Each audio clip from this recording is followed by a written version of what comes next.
nous vous remercions d'être venus si nombreux pour cette balade urbaine organisée par le collectif Ceinture Verte de Montpellier. Bon, il y a des gens ici de Malbosc, il y a des gens ici de Ravat et des gens ici, disons, du secteur, disons, du Château d'Eau, des gens d'autres quartiers périphériques.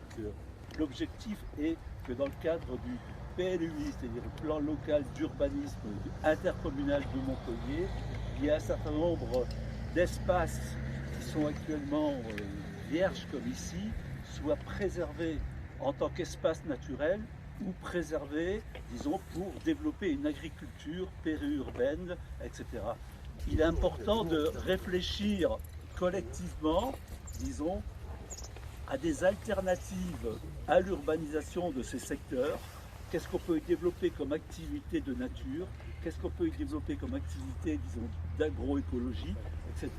Et c'est un peu l'objet de cette balade découverte aujourd'hui. Le collectif Ceinture Verte a vu le jour en 2017, à la suite d'une réflexion qu'on a eue à Saint-Jean-de-Védas pour sanctuariser un périmètre de 600 ou 700 hectares entre les villes de Saint-Jean-de-Védas, la Vérune, jusqu'à Saint-Georges-d'Orc. Et aujourd'hui, nous comptons à peu près 14 associations de Montpellier et de sa couronne. Et nous proposons, entre autres, ce qui s'appellerait un PAEN, c'est-à-dire un périmètre de protection et de mise en valeur des espaces agricoles et naturels périurbains. C'est un dispositif du Code de l'urbanisme et qui n'est pas mis en œuvre à Montpellier, à la métropole de Montpellier, alors que dans beaucoup d'endroits, il y a ce dispositif existe et devient très développé.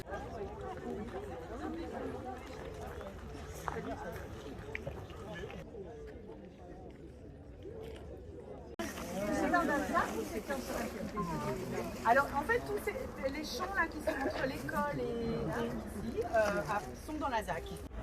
Ça, ce secteur est très très important parce que c'est un secteur boisé, il y a un boisement relativement ancien. Il y a un chemin de l'aqueduc qui est magnifique. L'aqueduc traverse la ville des Moulins.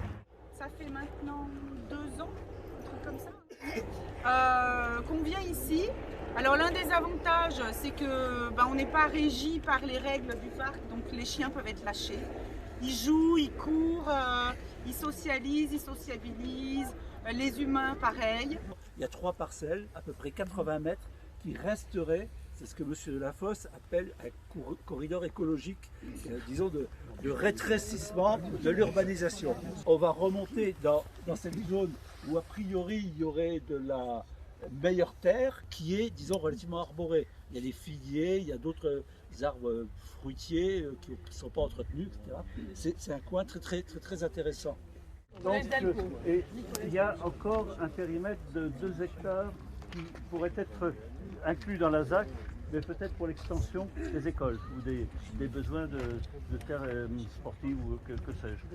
Voilà. Donc là, on a un panorama sur le quartier de la Mosson et la Paillade.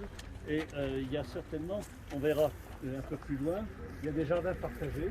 Notre association Cycling fait un atelier de réparation vélo qui a lieu une fois par mois sur la place au marché de Malbosc. Et le quartier de Malbosc est le quartier modèle de la mixité sociale, je ne savais pas du tout. Mais cette mixité, il faut quand même la cultiver. Et donc notre association est en train de prévoir des interventions tout le long de Malbosc pour faire en sorte que les habitants du quartier de Malbosc connaissent en avant-première les réalités du collège Rabelais.